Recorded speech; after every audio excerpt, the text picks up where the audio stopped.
My wife dumped me after I drained $60,000 of my savings on her medical bills, so she could live her best life. My own daughter took her side. What I did next made them regret it badly. Sup, Reddit. Imagine you wipe out $60,000 of your savings keeping your wife alive, and as soon as she can walk again, she decides you're just background noise in her new life and wants out. Now add your 19-year-old daughter calling you selfish for not supporting it, and you'll understand why I made sure they both regretted every move after that.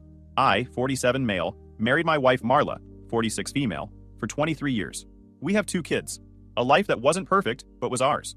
We met in our early 20s, got married young, did the whole building a life together thing. Our daughter Brielle turned 19 last spring. Son Camden just turned 17. Normal family stuff.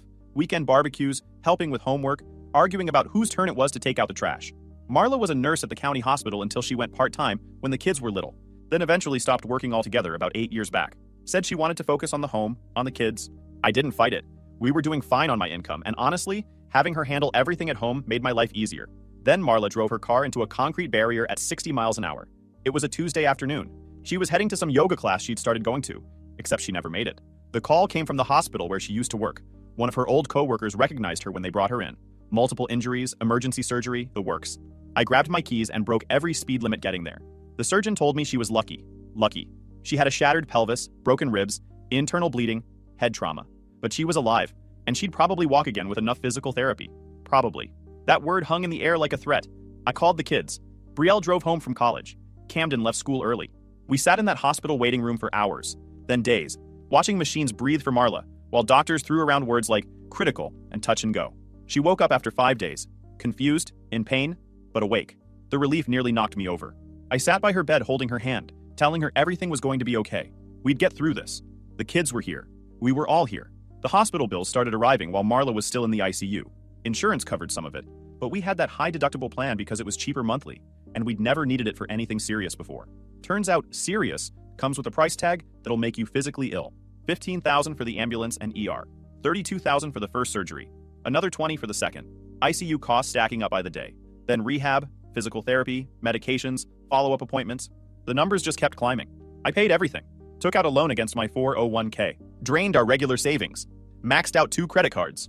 Didn't even hesitate. She was my wife, mother of my kids. You don't think about money when someone you love is fighting to walk again? Marla spent 3 weeks in the hospital, then came home. I took family leave from work to be there full-time, helped her to the bathroom, cooked her meals, managed her medications, drove her to every single physical therapy appointment. Brielle came home on weekends to help out. Camden was there every day after school. For the first month, Marla was grateful, thanked me constantly, said she didn't know what she'd do without me. The physical therapy was brutal. By week 6, she could walk around the house without help. By week 8, she was almost back to normal. That's when things started shifting. She got quieter, started spending hours on her phone, texting people. When I asked who, she said it was her support group for accident survivors. Made sense. Trauma bonding or whatever. I didn't push it. She started going out again. Doctor's appointments at first, which was normal. Then coffee with friends. Then longer trips. Said she was meeting other people from the support group, that talking to people who understood helped her process everything. I encouraged it. The kids were back to their routines, Brielle at college, Camden finishing junior year. I went back to work, started chipping away at the debt. But she was different, distant, cold in ways that felt deliberate. We'd been married 23 years. I knew her moods, knew when something was off. This wasn't just trauma or recovery fatigue. This was something else. I tried talking to her about it. She brushed me off, said I was imagining things, that she was just tired. 3 months after the accident, she could do everything on her own. A miracle, they said. Given how bad the crash was, she should have been dead or permanently disabled. Instead, she was fine. And the second she was fine, she stopped needing me, stopped thanking me for anything, stopped touching me, stopped looking at me like I was her husband, and started looking at me like I was some annoying roommate she was stuck with. I'd come home from work, and she'd barely acknowledge I was there. I'd try to talk about our day, and she'd give me one-word answers while scrolling through her phone. Something was coming. I could feel it building. That pressure in the air before a storm hits, when everything goes still and wrong. 4 months after the accident, Marla called a family meeting, said she needed to talk to all of us about something important. It was a Saturday afternoon. Brielle was home for the weekend. Camden was in his room playing video games. Marla told me to get him, that we all needed to sit down together. I thought maybe she'd gotten bad news from her doctor, some delayed complication from the crash, or maybe financial stuff. She knew how much debt we were in because of her medical bills. We sat in the living room. Me, Marla, Brielle, Camden. Marla looked calm, too calm. That put me on edge immediately. I've been doing a lot of thinking since the accident, she started. About my life, about what I want, about what I've been missing out on. I waited. The kids looked confused. The crash made me realize something. I almost died, And when I was lying in that hospital bed, recovering, I started thinking about all the experiences I never had, all the things I gave up when I got married so young. Oh no, I want a divorce. The words hit like a slap. Brielle gasped. Camden's head snapped up from his phone. I just sat there, trying to process what I just heard. What? I managed. Marla looked at me like I was interrupting her. I want a divorce. I can take care of myself now. I'm recovered. And I've realized that I don't want to waste any more time in a marriage that doesn't fulfill me. Waste time? My voice came out wrong. Too high. Marla, what are you talking about? I got married when I was 23. I've only ever been with you. I never got to explore, never got to experience life properly. The accident was a wake-up call. I shouldn't have to settle for this anymore. Settle. That word burned through me like acid. You're saying this in front of the kids? I looked at Brielle and Camden, both of them frozen. You're announcing you want to blow up our family because you feel like you missed out on something? I'm being honest about my needs, Marla said, her voice dismissive. I want to explore, meet new people, see what else is out there. I deserve that much. After I spent everything we had on your recovery, after I took care of you for 4 months, you're telling me you want to leave now that you're better? That's on you. I didn't ask you to do that. The room went silent. Camden was staring at his mother like he'd never seen her before. Brielle looked between us, her face confused and hurt. Mom, Brielle said quietly. What's going on? Where is this coming from? Marla turned to her, her expression barely softening. Sweetheart, you're young. You'll understand this when you're older. Sometimes people grow and change. The accident changed me. I realized I don't have to stay in something that doesn't make me happy anymore. So you're just leaving Dad? Brielle said. Your father is fine, but I need more than fine. I need excitement. I need to feel alive again. I almost died, and I'm not going to waste whatever time I have left on boring. I couldn't believe what I was hearing. The entitlement, the complete dismissal of our entire life together, of what I'd sacrificed, of our family. I waited for Brielle to say something, to defend me, to call out how insane this was. Instead, she turned to me. Dad, you're being really selfish right now. I stared at my daughter. What? Mom almost died. She's been through something traumatic. And instead of supporting her, you're making this about you. Like always. Making this about me? Brielle, she just announced she's divorcing me in front of you and your brother because she wants to go explore other men. Oh my God, stop being so dramatic. That's exactly what she said. She said she's only been with me and wants to experience other people. What do you think that means? Brielle's face flushed. You're being cruel. Mom deserves to be happy. She deserves to live her life how she wants. You should be mature enough to accept that instead of throwing a tantrum. I looked at my daughter, my 19-year-old daughter who I'd raised, who I'd paid for, who I'd supported through everything. And she was looking at me like I was the villain. Like I was the one being unreasonable for not enthusiastically supporting my wife's plan to leave me. Are you serious right now? You're taking her side? There shouldn't be sides, Dad. This is about Mom's healing journey. You're being selfish and controlling. God, it's exhausting. Controlling. Selfish. Exhausting. The words my daughter was using to describe me while my wife sat there announcing our divorce. Camden stood up. You're both out of your minds.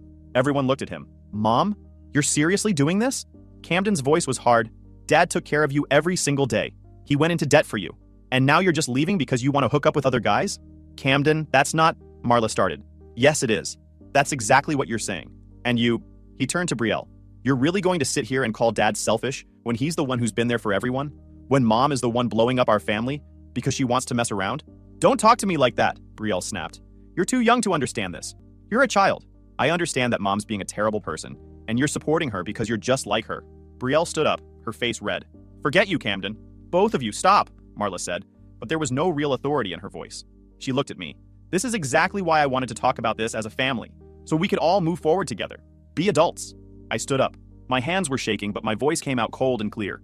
You want to move forward? Fine. You and Brielle can get out of my house. Marla blinked. Excuse me? You heard me. You want a divorce? You want to explore? You think you can take care of yourself now? Prove it. Get out. Dad, Brielle started. You too. If you think your mother's right, if you think I'm the problem here, then you can go with her. See how that works out for both of you. You can't kick us out, Marla said, her calm finally cracking. This is my house too. Don't be ridiculous. And we'll settle that in divorce court. But tonight, you leave. Both of you. Pack your things and go. You're being a controlling jerk, Brielle said, tears in her eyes now. This is exactly what Mom was talking about. You're proving her point. Then you should be happy to leave. Go be with your mom while she figures out her new life. I looked at Marla. You've got 1 hour. Take whatever you need for a few days. We'll deal with the rest through lawyers. Camden was standing next to me now, his arms crossed. A united front. The only person in this family who apparently had any sense. Marla and Brielle left that night. I watched them pack bags, listened to Brielle crying and calling me horrible. Stood there while Marla looked at me like I was the one who destroyed everything. The second the door closed behind them, Camden turned to me. You okay? No, I said, but I will be. That night, after Camden went to bed, I started looking. If Marla wanted a divorce out of nowhere, there had to be more to it. People don't just wake up after 23 years and decide to blow everything up for no reason. I checked our shared computer, the one Marla used when her phone was charging. She'd never been great about logging out of things. Found her messages in about 10 minutes. His name was Holden. They'd met in her support group, which apparently was just code for wherever people go to find affair partners these days. The messages went back 3 months, right around when Marla started going out more, right when she started getting distant. But it was worse than just an affair. I scrolled through their conversation history, my stomach turning with every message. They'd been planning this. Not just the relationship, the whole thing. The divorce, the timing, everything. One message from Marla sent 6 weeks ago. I'm milking this recovery until I've bled him completely dry. Once the doctors clear me and I can walk away clean, I'll dump him. But first, he's paying for everything. I'm not an idiot. Another one from 2 weeks ago. He actually took out loans for my medical bills. Emptied the savings account. That's so pathetic. I should feel guilty, but honestly, he was always going to be my backup plan. I need that cash for our future. Holden's response, you're brilliant. Take everything you can, then bail. The guy sounds like a total doormat anyway. Marla, oh, he absolutely is. But he's convenient. Once the doctors sign off, I'm ghost. I've already wasted enough years pretending to love this loser. I sat there reading messages about how my wife had planned to use me for recovery money, how she'd let me drain everything I had to save her life while she was texting another man about leaving me the second she was better. There were photos, videos, plans about their future together, discussion about where they'd live, what they'd do. Holden was recently divorced, had some money, and Marla was already planning how they'd spend it together. She'd played me, completely. Let me hold her hand in the hospital, thanked me for being there, took every cent I could give her, all while planning her exit strategy with some guy she'd met online. The accident hadn't changed her. It had just given her an excuse. I took screenshots of everything, of every message, every photo, every piece of evidence that showed she'd been planning this affair before she even announced the divorce. Then I did something I should have done earlier. I checked our finances. We had a joint checking account, but I knew Marla had her own savings from before we got married. She'd kept it separate, said it was her security blanket. I'd never pushed because I thought it was healthy for her to have her own money. We'd both contributed to household expenses from our respective accounts when she was working, except she'd stopped contributing years ago when she quit her job. I'd been paying for everything, mortgage, food, utilities, kids' expenses, while she just kept her money, saved it, built it up while I spent mine on our life. I found her bank statements in her desk drawer. She wasn't even trying to hide them. Why would she? I'd never snooped before. She had $83,000 in savings, money she'd accumulated over the years, money she'd never mentioned, never offered to help with when we were struggling, never touched when I was taking out loans to pay for her medical care.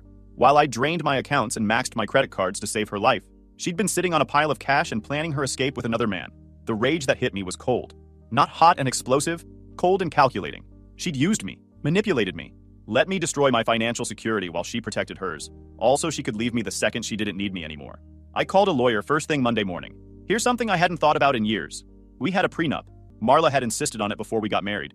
She came from money. Her parents had died when she was in college and left her a decent inheritance. She'd wanted to protect that money. And honestly, I didn't care at the time.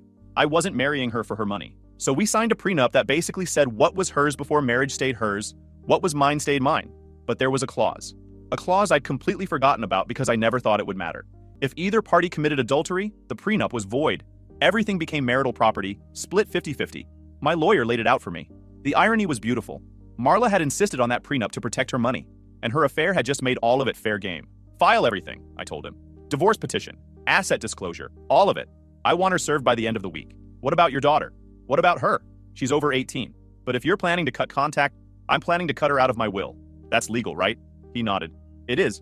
I'd recommend we draft a new will as part of this process. Make it very clear who your beneficiaries are. We'll include a no contest clause just in case she tries to challenge it.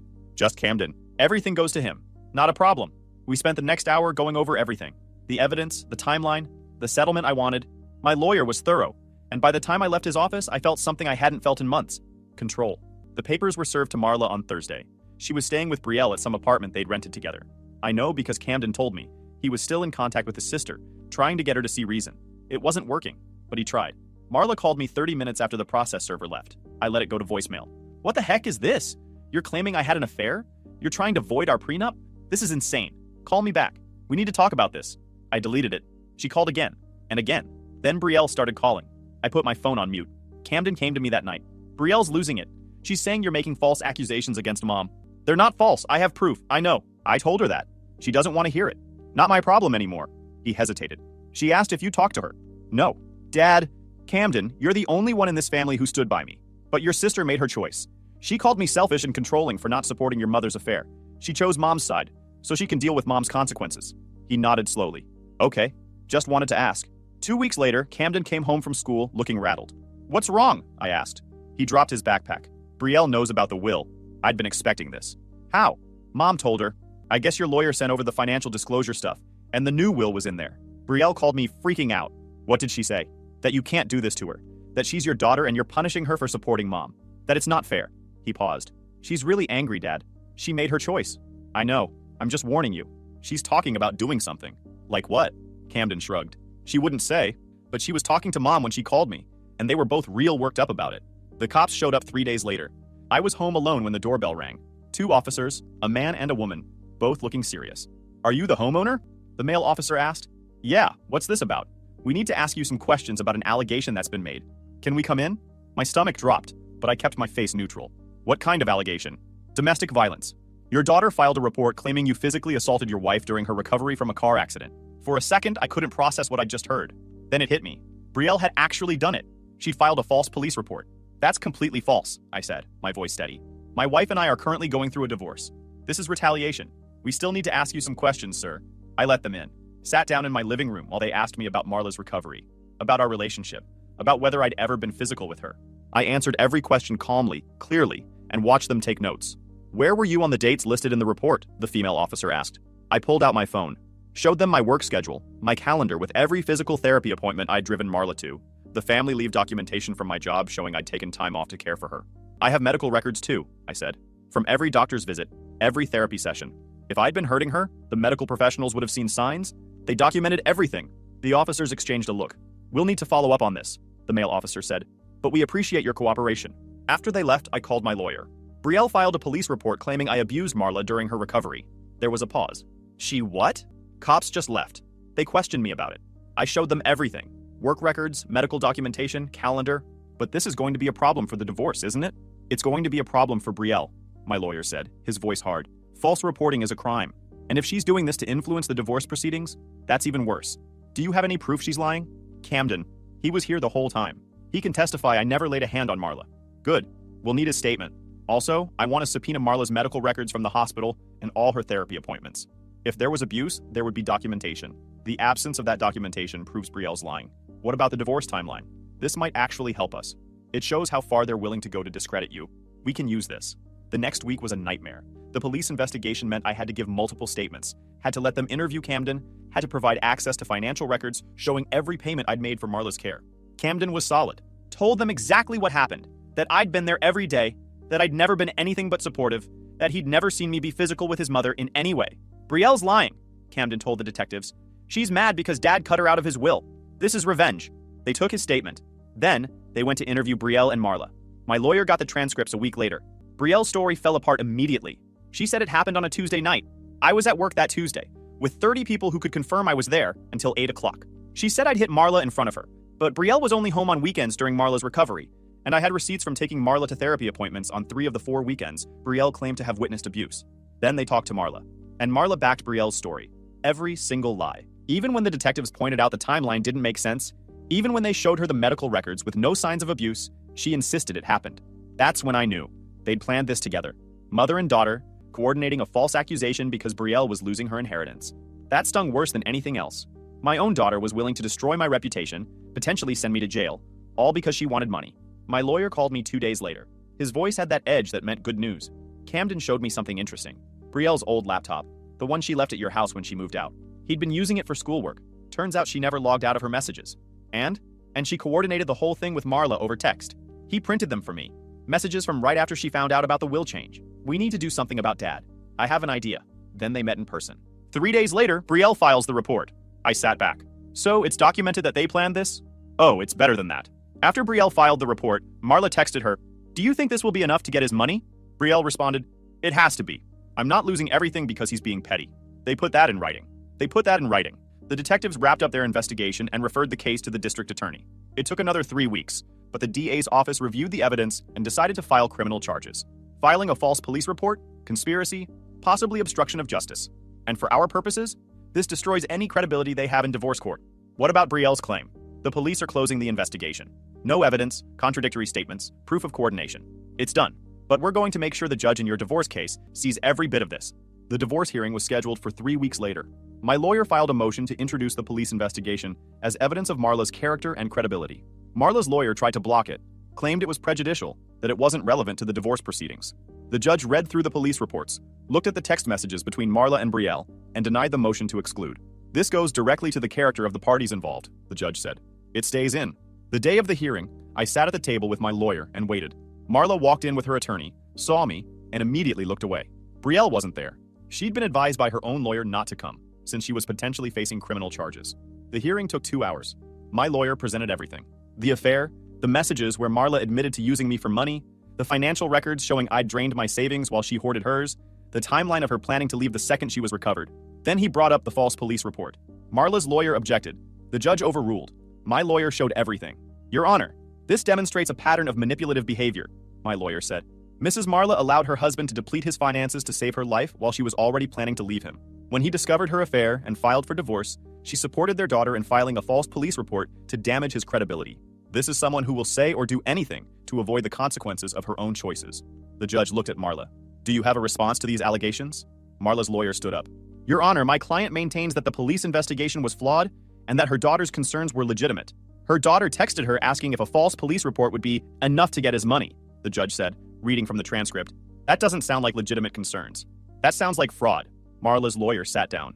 The judge took 15 minutes to review everything. Then she looked up. I'm granting the divorce. The prenuptial agreement is void due to adultery. All marital assets will be split 50-50, including Mrs. Marla's separate savings account. Given Camden's age and stated preference, and the pattern of behavior by his mother, the court recognizes him as residing full-time with his father until he reaches majority. Mrs. Marla will reimburse Mr. for half of all medical expenses he incurred during her recovery. The divorce will be finalized under state law in 90 days. Court is adjourned. Marla stood up, her face red. This isn't fair. Sit down, Mrs. Marla, the judge said, her voice calm but firm. Given the evidence of coordinated false allegations, this court has taken the behavior of the respondent into account in the division of assets and determination of credibility. The matter of criminal liability will be handled separately. Marla's lawyer pulled her back into her seat. I walked out of that courtroom with everything. The house, half of Marla's hidden savings, full custody of Camden, and a judgment that Marla owed me $30,000 in medical reimbursement. The divorce was final in 90 days. 2 weeks after the divorce was finalized, I found out about Holden's wife. Yeah, turns out Holden hadn't been divorced. He'd been separated, still legally married, still living in the same house as his wife, just working things out while messing around with my wife on the side. I'd suspected something was off when I first found out about him, so I did some digging. Pulled property records, checked social media, the usual. Found her name on the deed to his house. Found wedding photos still up on her Facebook from 3 years ago. Found family vacation pics from 8 months back. So I put together a file. Screenshots of Marla's messages about their dates. Hotel receipts I'd found while going through our credit card statements. Timeline of when the affair started versus when Holden claimed to be separated. Then I sent it to her. One email. No dramatics, just, thought you should know what your husband's been up to. Here's the proof. Good luck with your divorce. She filed 3 days later. And unlike Marla, Holden's wife was ruthless. She took him for everything. The house, the cars, his business assets, everything. Holden went from comfortable to broken about 6 weeks, which meant Marla's grand plan of running off with her wealthy new boyfriend turned into Marla running off with a guy who was now sleeping on a friend's couch and working to rebuild his life from scratch. Camden told me the rest. He'd heard from Brielle, who'd heard from Marla. Apparently, Holden and Marla were taking a break to figure things out, now that neither of them had any money. I'd be lying if I said I didn't enjoy that news. But it got better. Marla had been staying with Brielle in that apartment, but Brielle was a college student working part-time. She couldn't afford to support both of them, and Marla had burned through most of her settlement money on stupid stuff. New clothes, new car, trying to impress Holden, I guess. Then, the DA filed charges against both of them for the false police report. Brielle got hit with filing a false report and obstruction. Marla got conspiracy charges on top of that. They both took plea deals. Community service, fines, probation. But it went on their records. Brielle's college found out. Her school opened a disciplinary review after the charges. When the texts and plea deal surfaced, she lost her scholarship and was suspended for violating the student code of conduct. Without the scholarship and without my money, she couldn't afford to go back. 3 months after the divorce was final, Marla showed up at my house. I was home alone. Camden was at a friend's when the doorbell rang. I looked through the peephole and saw her standing there. She looked rough, tired, older, like the last few months had aged her 5 years. I opened the door but didn't invite her in. Hi, she said quietly. What do you want, Marla? Can we talk? Please? We don't have anything to talk about. Please, just 5 minutes. I sighed and stepped out onto the porch, closing the door behind me. I wasn't letting her back in this house. I made a mistake, she said, tears already forming. Everything that happened, I wasn't thinking clearly. The accident messed with my head. I don't know what I was thinking. You were thinking you could use me to pay for your recovery and then leave me for another man. That's what you were thinking. I know how it looks. It doesn't just look that way, Marla. That's what you did. I have the messages. You planned the whole thing. She was crying now. I'm sorry. I know I hurt you. I know I messed up. But things are really hard right now. And I was hoping maybe we could what? Get back together? She nodded, looking at me with those same eyes that used to make me feel something. Now they just made me tired. No, I said simply. Please, I'm struggling. Holden's gone. Brielle can barely support herself. I don't have anywhere to go. You have $41,000. You have a car. You have a nursing degree. Figure it out. I spent most of that money already. Not my problem. How can you be so cold after everything we had together? I laughed. Actually laughed. You're asking me how I can be cold? You let me drain my savings to save your life while you were planning to leave me. You announced our divorce in front of our kids and turned our daughter against me. You called me a waste of your time, and now you're asking how I can be cold? I said I was sorry. I don't care. You made your choice. You wanted to explore, to experience life, to not waste your time with me. So go do that. Just do it somewhere that's not my porch. Where am I supposed to go? I genuinely don't care, Marla. Call Holden. Call Brielle. Call your support group friends. But don't call me. We're done. I turned to go back inside. Wait, the kids. Don't you want to try for the kids? I paused. Camden's inside. You're welcome to have a relationship with him if he wants one. But you and I are never getting back together. Accept that and move on. I walked inside and closed the door. Watched through the window as she stood there crying on my porch for a few minutes before finally leaving. I didn't feel bad at all. 2 weeks after that, Brielle showed up. Same doorbell ring, same peephole check. This time I actually felt something. A small twinge of sadness. She was my daughter. I'd raised her, loved her, been there for every moment of her life. But I opened the door and kept my face neutral. Hi, Dad. Brielle, can I come in? No. Her face crumpled. Please, I need to talk to you. So talk. I'm sorry. For everything. For what I said. For taking Mom's side. For the police report. For all of it. I was wrong. Okay? She waited, like I was supposed to say more.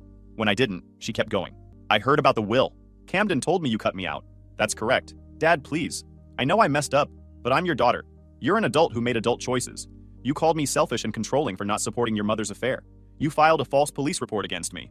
You chose her side, so you can deal with the consequences of that choice. I didn't know about the affair then. Yes, you did. I told you at the family meeting exactly what she was doing. You just didn't care because you were too busy defending her. Tears were running down her face now. I'm struggling, Dad. Mom's a mess. I can't afford the apartment on my own. I lost my scholarship. School is expensive. You're 19 years old. Get a job. Get student loans. Figure it out like millions of other college students. You'd really just abandon your own daughter? I'm not abandoning you. I'm treating you like the adult you claimed to be when you told me I needed to be more mature about my wife leaving me. You wanted to be grown? Congratulations. This is what grown looks like. What about college? You were paying for my tuition. I was. I'm not anymore. That money's going to Camden now. This is because I supported Mom? This is because you supported your mother's affair, called me selfish for being upset about it, and then filed a false police report to try to manipulate the divorce proceedings. Actions have consequences, Brielle. You're learning that now. I hate you, she said, her voice breaking. That's your choice. Now get off my porch.